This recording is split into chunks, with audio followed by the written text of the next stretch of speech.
Let's begin by cultivating our motivation. Again, rejoicing that we have this opportunity to listen to teachings, that we have the human faculties that can understand them, that we have the interest in the Dharma, and a sincere aspiration. And so let's make a strong determination to really make good use of this time and listen and think about the teachings attentively without spacing out or daydreaming. And let's remember that we're doing this not simply because there's nothing else to do on Thursday evening, or because we want to learn something interesting, or because all of our friends are listening. But let's really cultivate a strong wish to free ourselves and all others from cyclic existence, and to attain all the qualities of a fully enlightened being, so that we can bring that about. So let's keep that final destination, that long-term motivation in mind as we make our life meaningful moment by moment by listening and contemplating the teachings.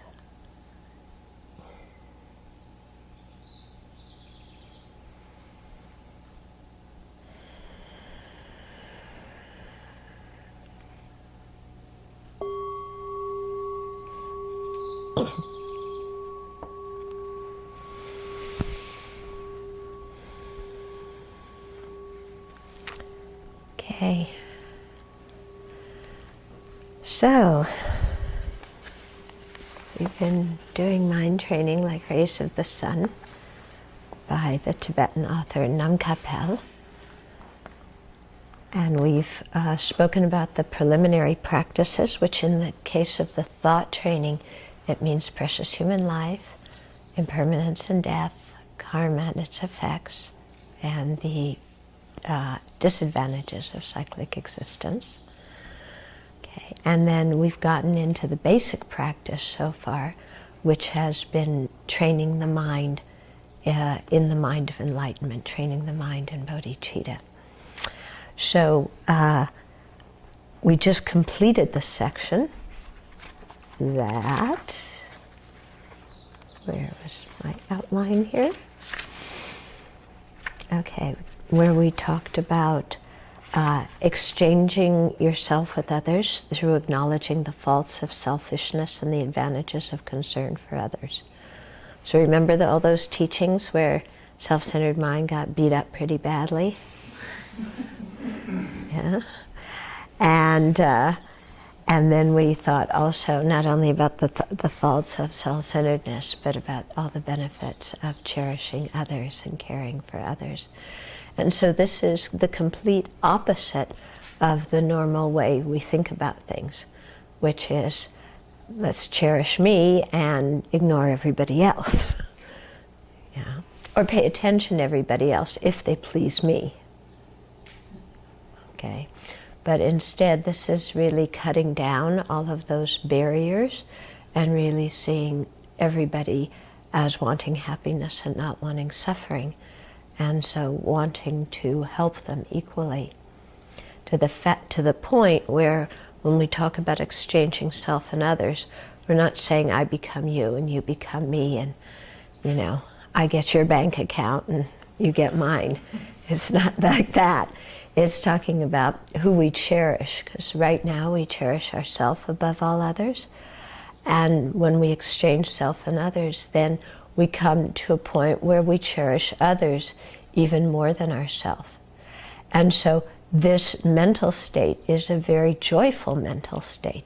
If you're doing this meditation and then you think, oh, I have to cherish others more than me, and it's going to be so painful and I'm going to lose out on everything. but I better do it. If you're thinking like that, then you haven't done the meditation properly. Okay? And I say this because lots of times, we can do a contemplation and come to the right conclusion, but our whole mood is foul. Yeah, and if you're in a bad mood after you've done a meditation like this, then for sure, your process of meditation hasn't been correct. Because here, we really want to get ourselves to the point where we see that just, clinging on to me, I, my, and mine, and getting our way all the time is really causing us misery. We want to reach a point of complete certitude where we don't have any doubt about that. Once we have no doubt about that, then, ignoring this self-centered mind is bliss. Yeah, but as long as one part of our mind is still hanging on, saying, but I got to look out for my own benefit, because if I don't, I'm going to be miserable. As long as even one part of our mind is hanging on to that, then we're not going to be happy at the end of the meditation, and we're going to feel like it's a big chore to take care of others. All these unworthy sentient beings, I've got to take care of them because this book says I got to do it in order to become Buddha. If you have that feeling inside your heart, it's not going to work, is it? Yeah. So we really have to think about these things very deeply. That's why it takes some time to change the mind. Okay? But it's a good practice in our daily life to just be aware, and like between last week and this week, we've all had problems, right? Yeah, big, small, nothing's gone the way, well, maybe a few things have gone the way we wanted, but by and large, there's a number of things that haven't happened the way we wanted them to happen. The more we hang on to that, it was supposed to happen this way, and these people didn't do that, and they did this instead. They don't appreciate me. They don't respect me. Who do they think they are? As long as we hold on to that, are we happy? No, we're miserable. Who's creating the misery? We think it's the other people, but this event has long since gone. It's over. But our mind is hanging on. So who's creating the misery? Yeah, self-centered mind is. Self-centered mind. I want some acknowledgement of how much I suffered due to their actions. Come on, apologize. Doesn't no skin off your back to apologize to me, and I'd feel so much better. Yeah. But if we ever apologize to the other person, no way! Okay? So do you see, how the self-centered mind works? And it just makes so many problems and unhappiness in our mind. So when we really become convinced of that, then, the door opens to really change who we cherish, and seeing the benefits of cherishing others, seeing how kind other sentient beings have been to us. Then all we want to do is do things that are of benefit to them. Yeah. So it takes a while to get there, but I think it must be a very free state. Yeah, don't you think so? Where when something happens, the first thought isn't, how am I going to protect myself? How am I going to protect my ego? How am I going to make sure that I'm okay in this situation? Must be so freeing to not have that be our first thought. Okay? So we're working on it. Now we've come to the second part of the outline, which is actually cultivating the bodhicitta, the awakening mind, concerned with the interests of others. So here we're actually, before we were exchanging self and others, now we're going to cultivate that bodhicitta mind. Okay, so the book says this has two sections. One is taking the practice to heart in the context of an actual meditation session, and second is what to do after the meditation session. Okay? And within the first, what to do in your meditation session, there's the meditation on love, and then there's the meditation on compassion. Okay? So now we're going to talk about the meditation on love. And so here we get one of the lines in the 7-point thought transformation, okay, which is the root verse, and everything I'm reading here is the commentary to it. So the root verse says, practice a combination of giving and taking. Okay, so this is a special meditation called Tong Len. Tong means to give, Len means to take. Okay, so what we are giving is love and our body, our possessions, our virtue, and what we're taking is suffering. Okay, so this is based on exchanging ourself and others, who we care most for. Okay, so again, it's very different than our normal way. Our normal way is if there's love and happiness, I'll take it. If there's suffering, you can have it. Right? You know, and we do this any way we can get out of the smallest thing that we don't want to do. Okay? You know, then we come up with all sorts of extravagant reasons why we can't do something. Okay? But we don't mind other people doing it at all. You know, even if they're unhappy doing it. So we're again reversing that attitude and learning to take suffering and give happiness. So here it's starting off with the meditation on love, where we're giving happiness and the causes of happiness. When you do the practice, I find it more effective to start out with the compassion part, where you're taking the suffering, because until I take on others' suffering, giving them happiness doesn't do much good, it seems. Okay? Though maybe other people find it the other way works okay. Okay, so Nam Kapal says, when we meditate on love, and love is the wish for sentient beings to have happiness and the causes of happiness. So actually, that gets into a whole discussion about what is happiness, doesn't it?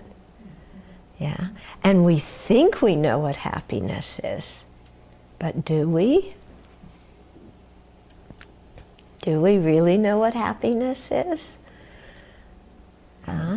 Because our present view of happiness, if we want to give happiness to others, we think of giving nice food, a nice place to live, a vacation, you know, a partner, a trophy, your name in the newspaper, you know, all these things that we commonly think of in the world as things that make people happy.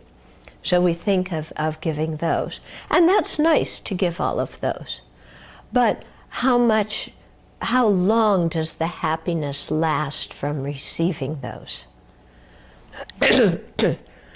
Yeah, we ate lunch. How long did your happiness last from eating lunch?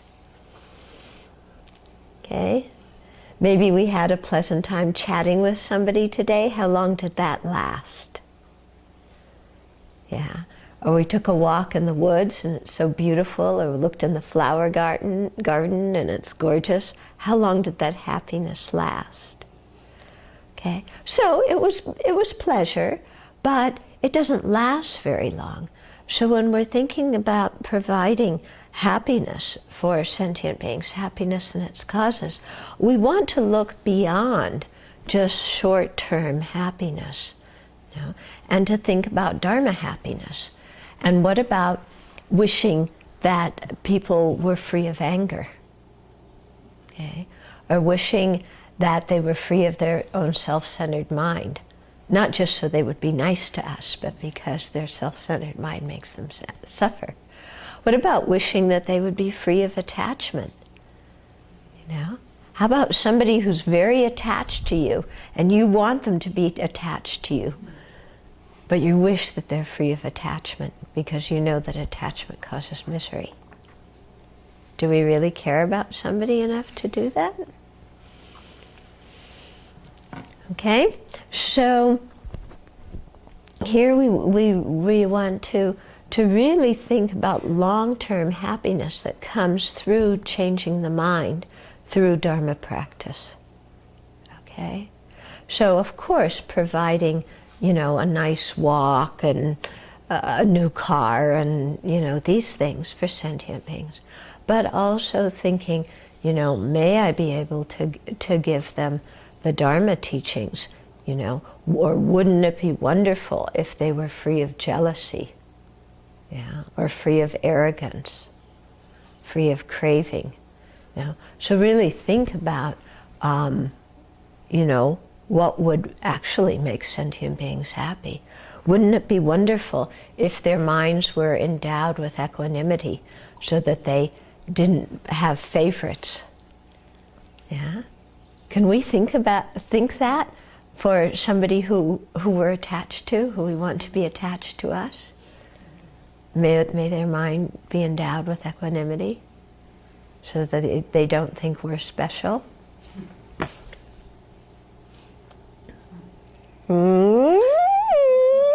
Self-centered mind's getting a little itchy, isn't it? Doesn't like things like this, you know. But if we think, you know, what does wishing happiness mean? Yeah, are you wishing happiness? You know, when you wish that somebody be horribly attached to you, terribly attached to you, and think that they can never live without you. Yeah, is that creating happiness in their mind? Yeah. Or, you know, are you creating happiness when you're wishing that your friends beat all their enemies, or that all their enemies get hurt, or whatever? Yeah. So what I'm saying is we have to really think, you know, what is our idea of happiness, and what is our idea of the cause of happiness? Because in 21st century society now, we think the cause of happiness is money. Everything gets boiled down to money. Okay. Yeah. Do those pieces of paper have the power in and of themselves to bring you happiness? Yeah.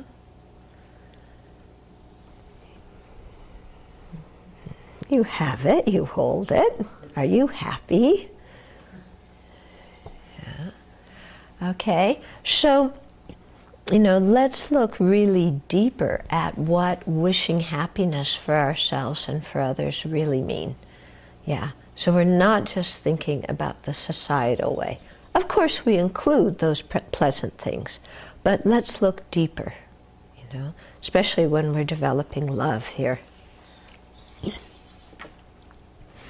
Okay, when we meditate on love by such means as giving away our bodies, possessions, and merit to others, we should first understand the benefits to be gained through doing so. You're going to say, wait a minute. Wait a minute. When we meditate on love by such means as giving away our body, possessions, and merit to others, that's meditating on love? That sounds like meditating on self-sacrifice and suffering. I don't want to do it. That's what self-centered mind says, isn't it? I don't want to do it. Or if somebody gives away their body, possessions, and merit, I'll take it. They can give it to me. Yeah. I'll happily take it if somebody's so stupid to do this, but I'm not going to give away mine. Okay, we're like that, yeah. So this is why all these preceding meditations we need to do over and over and over again to really get this very stubborn, self-centered mind to change, so that we see benefit in giving away our bodies, our possessions, and our merit. It's very cute. One time, when I first went to Singapore, this is many years ago, one man came and he wanted me to teach him how to meditate. And so I taught him, a simple meditation practice. Start with motivation and refuge and so on, and do the practice. And then at the end, I came to dedicating, and I said, let's give away all the merit that we created through doing this practice.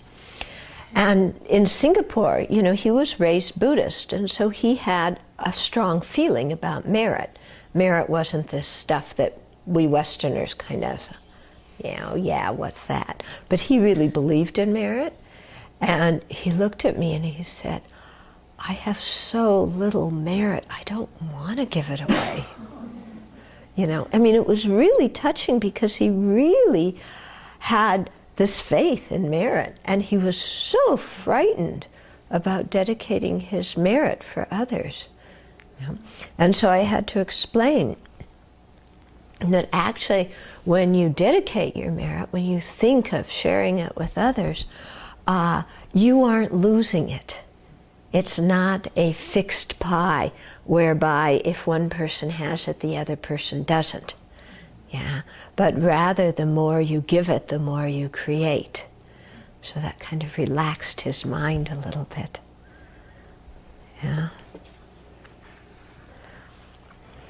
Okay. So we're going to look at the benefits, that come through giving away our body, our possessions, and our merit. Then we will be filled with such a great eagerness to practice the actual techniques for activating love. Because whenever we see the benefits of something, then we get eager, we become eager to practice. Okay, so now we're going to get the sales pitch. But it's a good sales pitch. And it's a lot more truthful than what we hear on the advertising industry here. Okay, so the King of Meditative Stabilization Sutra says, were we to make as many infinitely huge offerings as the millions and billions of realms in the universe, and were we to offer them forever to the Supreme Beings, to the Buddhas and Bodhisattvas, it would not compare with a fraction of the mind of love. Okay, so if we were to make offerings, because making offerings is a big practice, we do that. So if you were to make offerings, to as many Buddhas and Bodhisattvas as fill millions and billions of universes, and make these offerings forever, for a long time, the merit received from doing that is far outshone by the merit of just one moment of cultivating love.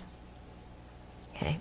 Now here, I think it means love when you're at the level of the jhanas, okay, the levels of the dhyanas, the concentrations, because love is one of the objects that you can develop serenity on.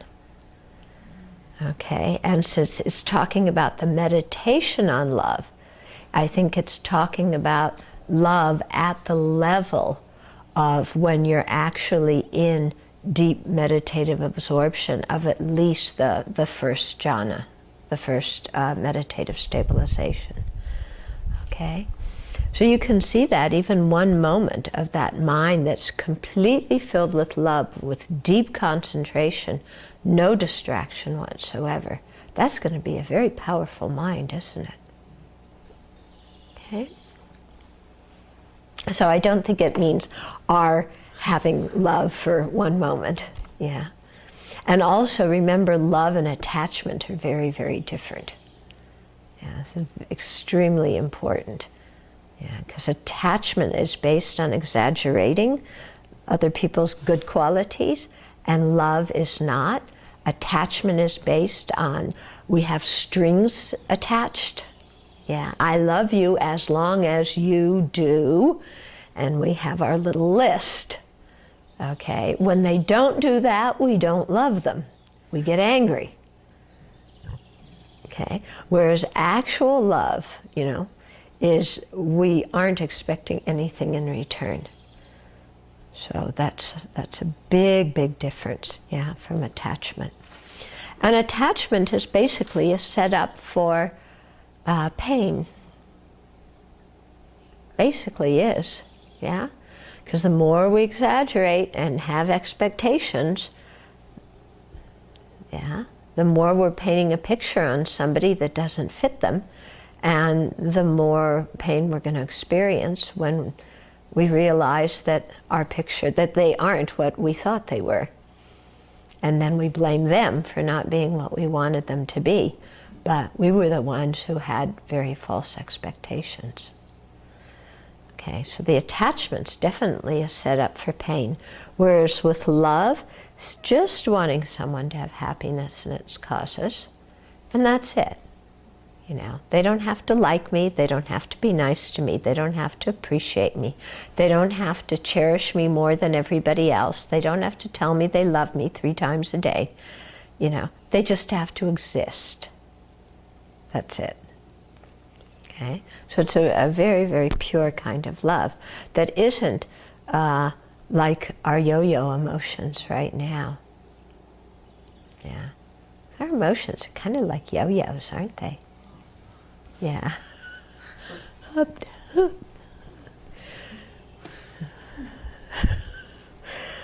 Okay. So the Buddha has said that the merit created through love is far greater than that derived from constantly offering objects of great value to Buddha fields across the far reaches of the universe. Okay, so that's how much merit it is. In the Sutra on the Adornment of Manjushri's Realm, it is said, in the northeast direction, which is said to be adorned by 1,000 realms of the universe, of the extremely powerful awakened being Maheshvara, every sentient being experiences happiness like the bliss of those bhikshus who are absorbed in meditation on the cessation of suffering. Such good conduct extends over thousands of millions of years. Yet, were one person in our world to generate love for all sentient beings, for even as long as it takes to snap his fingers, the merit he produced would be far greater. So what need is there to mention the value of abiding day and night in the meditation on love?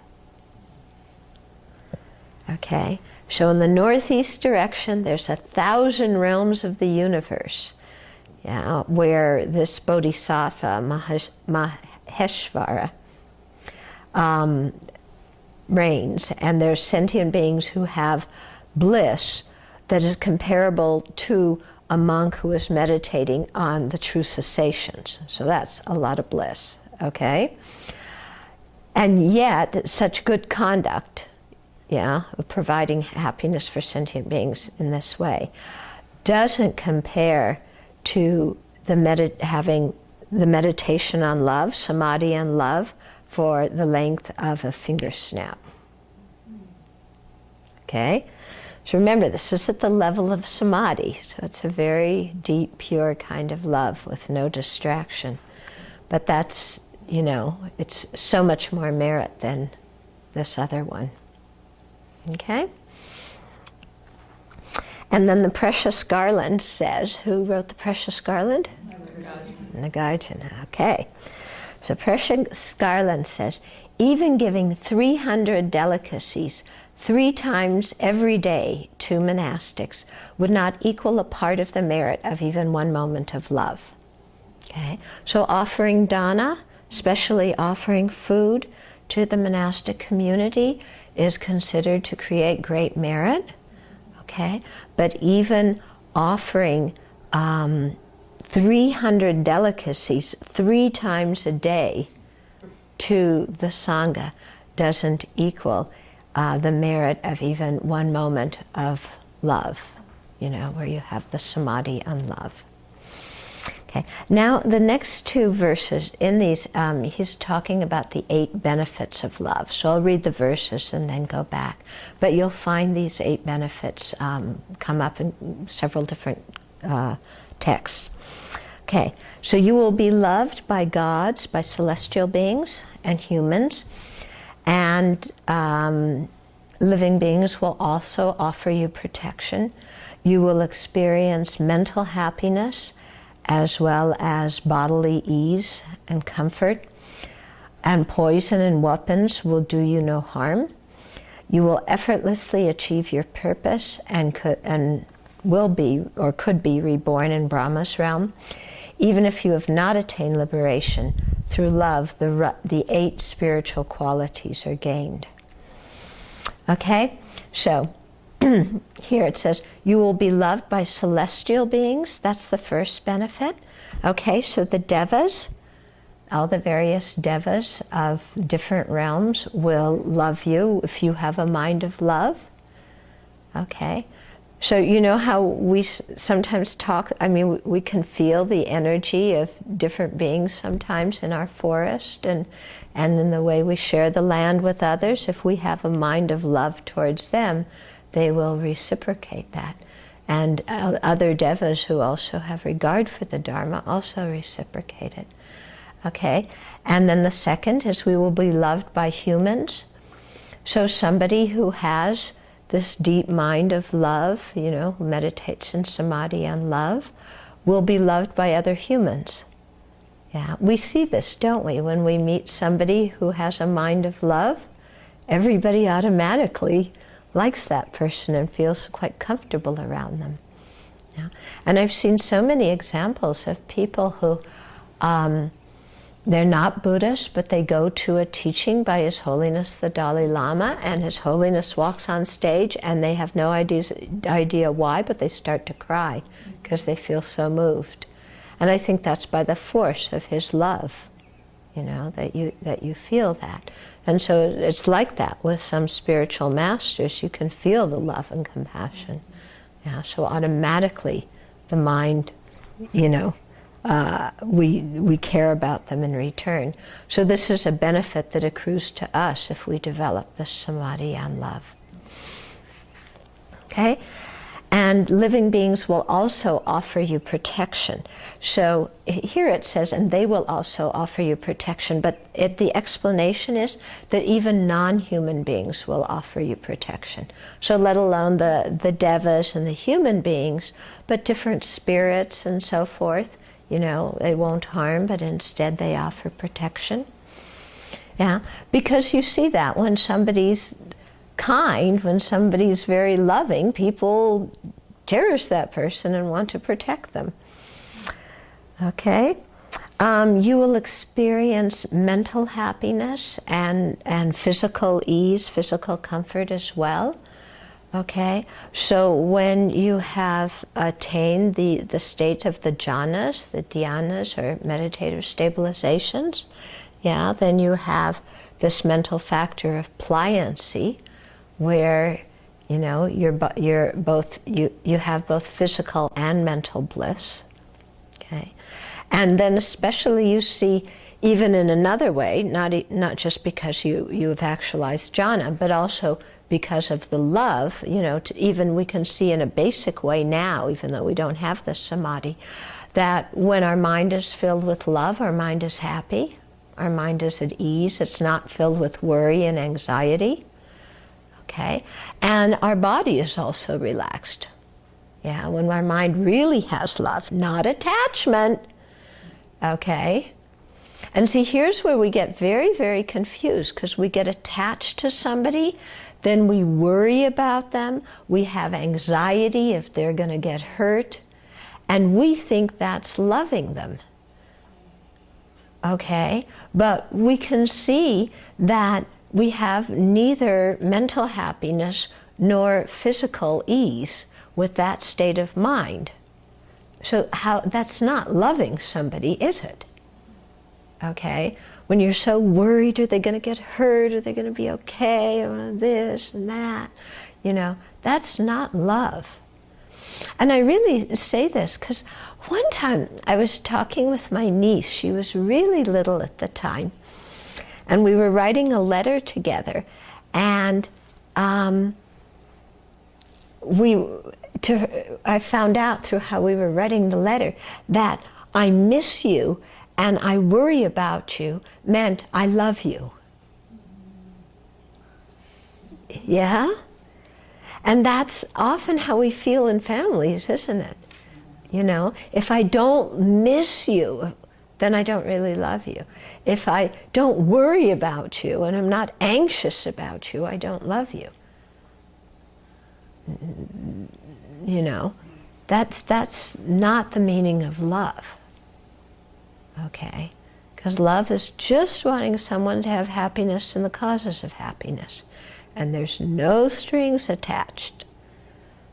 Okay? So you can see when there's no strings attached, the mind is going to be joyful because the pleasure comes in just caring. Caring is a joyful mind. Okay? So when you have that caring, loving mind, the mind's going to be happy. And also the body isn't going to be all tensed up with worry and anxiety. It's going to be relaxed because the mind is happy and relaxed. Okay? So that, okay, so just so you get the numbers, being loved by gods is 1, by humans is 2, being protected by non-humans is 3, having mental happiness is 4, and then physical ease and comfort is 5, and then 6 is poisons and weapons will do you no harm. Okay, so wait a minute, how does love make it so that poison and weapons do you no harm? How does that happen? I think it must happen somehow by the force of the karma that you create, and also by the power of that loving mind. Because they say that the Buddha, you know, on the eve of his enlightenment, when he sat under the Bodhi tree, then Mara sent all his warriors there to attack him and do everything, and to destroy the Buddha. And the Buddha generated an attitude of love towards them. And all those vicious warriors evaporated. In fact, their weapons turned into flowers that just kind of floated in the air, a rainfall of flowers. Okay? So the power of the loving mind can be very strong. The Buddha had one cousin who was very jealous of him, who was always trying to, you know, mess things up. And so his cousin one time tried to kill him by unleashing a mad elephant. Okay, they didn't have terrorists then, so, well, maybe this was the ancient Indian view of terrorism. You unleash a wild elephant, and this elephant came, you know, in rage, just charging at the Buddha. And the Buddha just sat there and meditated on love, and as the elephant approached, it wound up falling on its knees in front of the Buddha, like offering homage, you know, because he could feel the power of that loving mind. So I think, you know, there's something there. Have you ever been with somebody who has that kind of loving mind? And then you can see how it affects the other people around, so that weapons and, you know, those kinds of things don't affect the person. Okay, number 7, you will effortlessly achieve your purpose. So by developing samadhi on love, then you can take that samadhi and also use it to develop insight, so that you have the union of serenity and insight. Okay? And by having that unity of serenity and insight, and then focusing that on emptiness, you can use that to cleanse the mind of all defilements. And so in that way you attain your purpose, your goal. Okay? And then the 8th one is you could be born in Brahma's realm. Okay, so Brahma is one of the gods who's born in, actually there's many different levels of Brahma gods. They are born in the form realm, and so the form realm is where the beings have that, those are the jhanas, where they have that level of concentration. So if you cultivate the level, one of those levels of concentration, they say that you can attain up to the third jhana with the meditation on love, then you could, if you don't develop wisdom, you could be reborn in, as one of Brahma's neighbors. Okay, so for people who seek a higher rebirth, they may be attracted to that. If we're seeking liberation and enlightenment, we're not attracted to that kind of rebirth.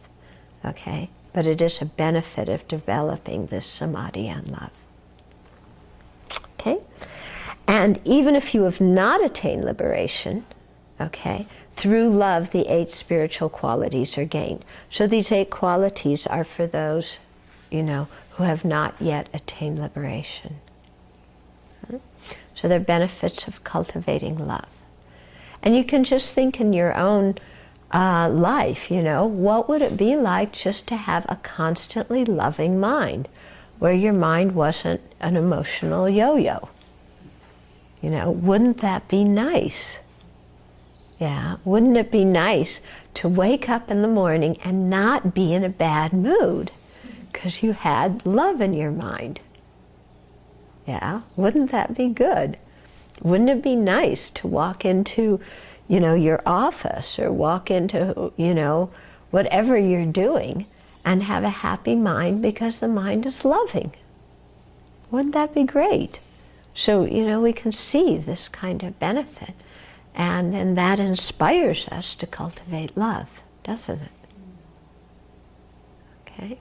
So this kind of love isn't something that we just sit and wait to develop. Okay? It is something we have to actively cultivate. Okay. So if you have love, gods and humans will gather together under its force. Even the conqueror, the Buddha, defeated the malevolent forces of Mara through the power of love. Therefore, it is the supreme protection, and so forth. You might wonder about the source of the explanation for the meditation on love through giving away your body, wealth, and virtue. So we might say, well, love is one thing, but meditating on love through giving away my body, wealth, and virtue, what's the source of that? What's the scriptural source? Who said that? Okay, so he's saying it's to be found in Shantideva's Guide to a Bodhisattva's Way of Life, in the chapter concerning acceptance of the awakening mind in a formal ceremony. So that's chapter 3 of the text. When the ceremony of actual acceptance is over, in other words, where you've said the verses of taking the Bodhisattva vow,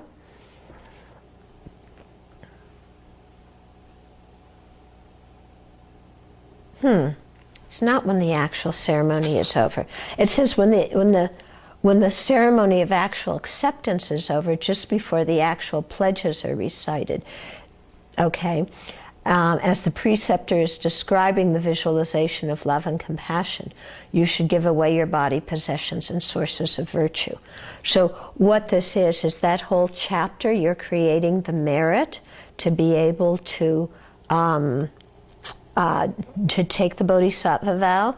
So the verses just prior to taking the Bodhisattva vow are the ones that talk about giving away your body, possessions, and merit. Don't know why it says when the ceremony of acceptance is over.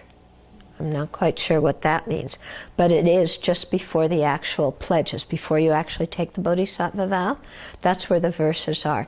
And actually, the verses are the ones, if you turn the page in the book, they're on page 62, so we're going to come to them in a few minutes.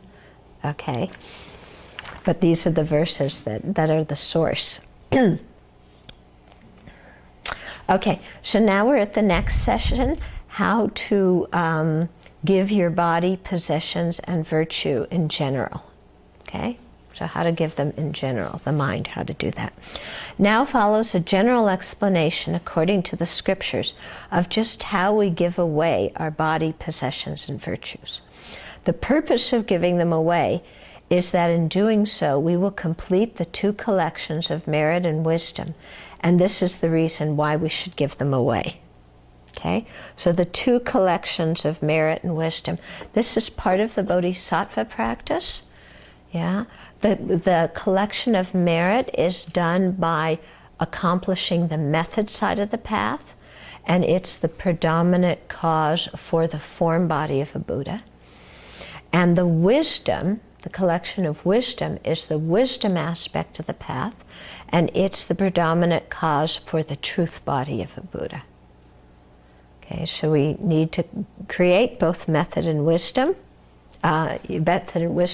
to complete the collections of merit and wisdom, which lead to the form body and the truth body of a Buddha. Okay, so that's the purpose why we need to give away our body, possessions, and merit. Okay, the Guide to a Bodhisattva's Way of Life says, I will give away without restriction my body, possessions, and the virtue I have produced in the 3 times to accomplish the welfare of all beings. Okay, so you can see, to be able to say this, you have to really feel in the depths of your heart that I want to accomplish the welfare of all beings. I really want to be able to accomplish that.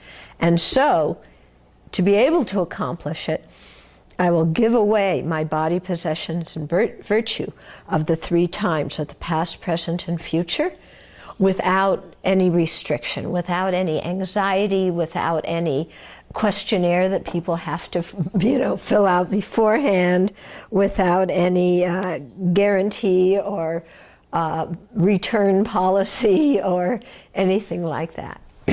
Okay, so you can see here this mind really, really wants to attain full enlightenment and to accomplish the welfare of others. And so when we have that genuine motivation, then giving away our body, possessions, and merit is not so difficult. In the meditation practice that we're doing, we're going to visualize giving away our body, possessions, and merit. Okay, just even visualizing it is hard. We don't want to even think about it. Yeah, but give yourself a little space and try and think about it. We're not all talking, we're not talking about going out tomorrow and, giving your kidneys and your liver and your eyes and your heart and everything like that. Yeah, we're talking about cultivating the mind of love that wants to give, so that mind of love is available, and if sometime we have the opportunity to give, we will do it. Okay? From amongst these, it is generally inappropriate to give away the body. We go, oh, phew. Don't have to give away my body. It says it's inappropriate. I'm off the hook. But the reason for it is because the body consists of unclean substances such as flesh and blood. In other words, we get to hang on to this sack of junk because giving a sack of junk like this to sentient beings isn't the nicest offering to give them. Okay? Actually, for those who are eager to give away their body, okay, the way to do this is explained below, okay? And this is why we're going to come here into one way of giving away our body where we imagine it, multiplying, or we imagine it becoming a wish-fulfilling jewel and so forth. But the practice of Chu, where you is one in it's a tantric practice in which you imagine chopping your body up, purifying it so it transforms into blissful wisdom nectar, and then offering that to various spirits and demons because they like blood and guts and these kind of things, whereas normally we wouldn't give it because most people, they really don't want your liver either in formaldehyde or out of formaldehyde, unless they need a liver transplant. Yeah, then they would like it, but I don't think they want to really hold it in their hands.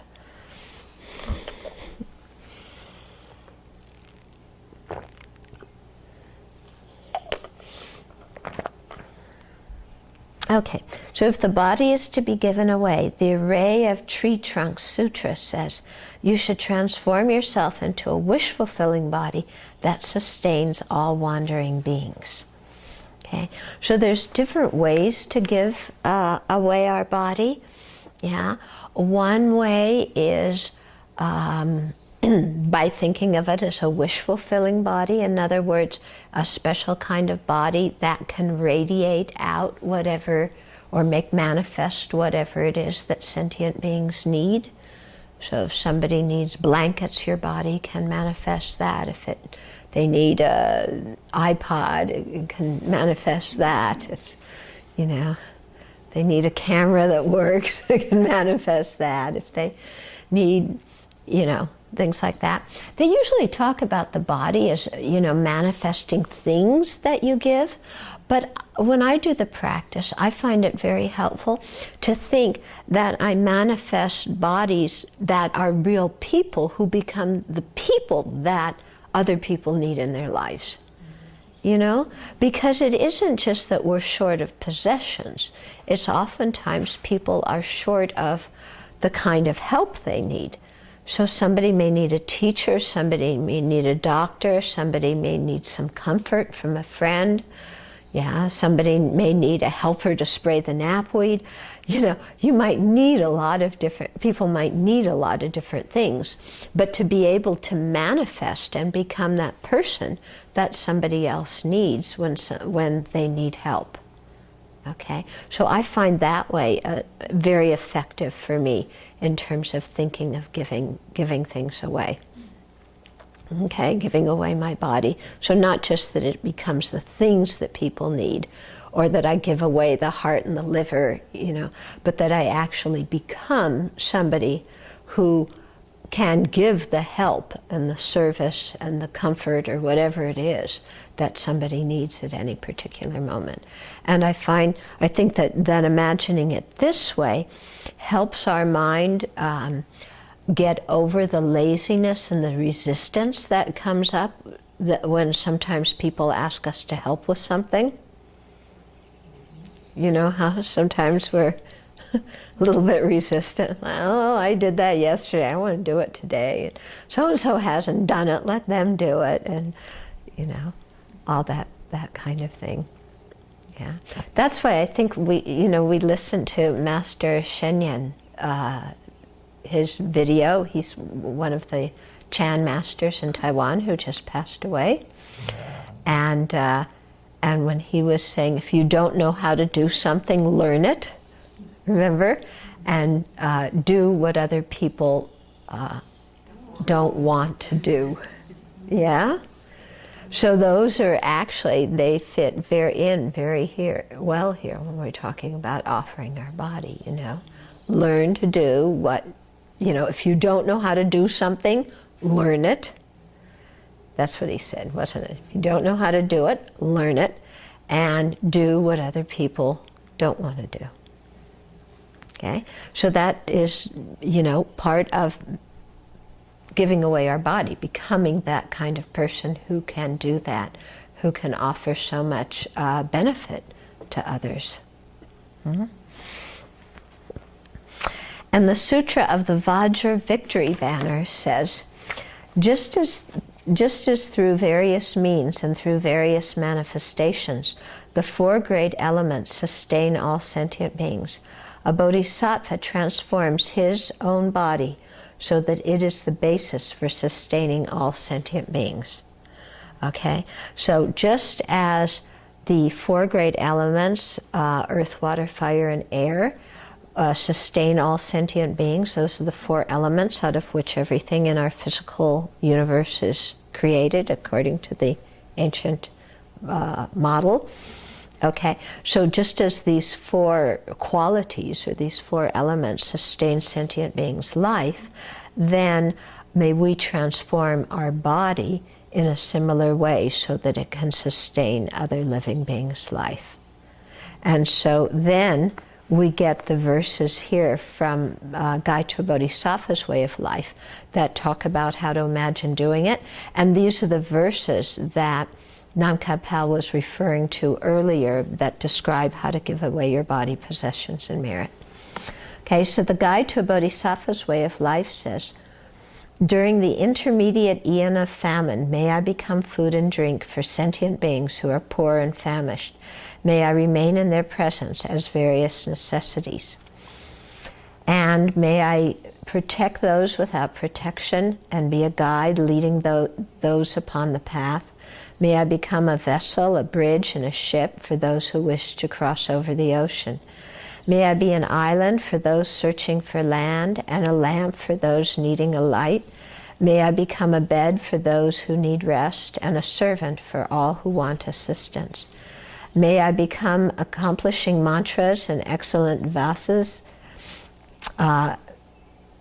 fabulous wish-fulfilling trees, and great elements such as the earth. May I be the basis of sustenance for limitless sentient beings, existing eternally for them like space. In this way, just as all realms of sentient beings are infinite like the expanse of the sky, may I become the basis for their sustenance until they all attain the state beyond sorrow. Beautiful, isn't it? You know? And to really train the mind to think like that and aspire like that. So we'll go over those a little bit more next week. In the meantime, if you have Khenzo Jamba Chepchok's book, Transforming Adversity into Joy and Courage, if you look at chapter 11, he unpacks this meditation in depth and does it in a very beautiful way. So I highly recommend that chapter. So we have time for a couple of questions.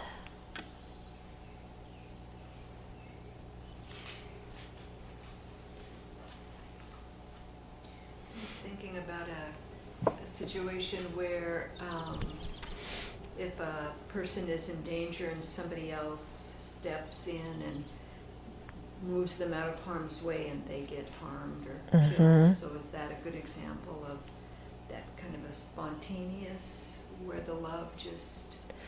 Okay, so the question is an example of that spontaneous love when you see somebody about to get injured and you interfere, you intercede so that that person's okay and you might get hurt instead. You know, I would say so. Yeah. Of course, it's better if you can make it also so that you don't get hurt, because not just so that you don't get hurt, but so the other person doesn't create the negative karma of hurting you. Yeah. Yeah, because you want to care about everybody in the situation, so you don't want that person to create some negative karma. But that kind of spontaneous thing of stepping up to the plate when need be. Yeah. Mm-hmm. They say attaining the meditative absorptions is an unwavering karma. From once you attain it, you'll be reborn in that state. Mm-hmm. What if that's not your purpose or intention, and you're attaining those jhanas in order to attain enlightenment, but you die maybe before you have the ability to direct your rebirth? Okay, so they say that when you attain any of this as a human being, when you meditate and attain any of those jhanas, first, second, third, fourth, that it's unwavering karma that creates the form to be born in one of those realms. So your question is, what is if your real aim is enlightenment, but you die with one of those jhanas, but you haven't attained enlightenment? I think that because your motivation, you know, if you've been making strong prayers, may I have a precious human life, or may I be born in a pure land, yeah, that then because of the power of the prayers you've been making your whole life, that the karma would ripen so that you would get that kind of rebirth. Okay. Mm-hmm. I have a question about the meditation we do on love in the Lamrim outline. Mm-hmm. Is it this? There, you know, we have the wish for the various levels of people to be happy, and extend that out. But it seems like this goes way further than that. Right. So what's the relationship in that? Okay. So the regular meditation on love that we do is starting with ourselves, wishing ourselves to be well and happy, and again thinking about what happiness means, then thinking about a friend. They usually recommend here, when you think about a friend, to think about your spiritual teacher, not to think about somebody of the opposite sex or somebody that you could easily get attached to. Okay? And then extend it to a neutral person, and then after that extend it to somebody who's hostile towards you. Okay? So that's how you develop love. Yeah? And so on that basis of having done that meditation to develop love, then your love becomes so strong that you do this practice of giving. Okay, in which you're imagining giving all of these things because you want them to have happiness in its causes. And then, because you do that meditation very well, then that will enable you to actually give. Okay, when the situation arises, and it will also give you that single-pointedness of mind that you can then use to attain the union of serenity and insight on emptiness, which can really benefit yourself and others. Okay? But you have to start with the basic meditation on love, first towards ourselves, then, a friend, neutral person, and an enemy. You have to start with that. Yeah. Otherwise, you just go to this abstract thing of I'm giving away my body and everything, but you have no feeling in your heart towards anybody else. Mm-hmm. Okay.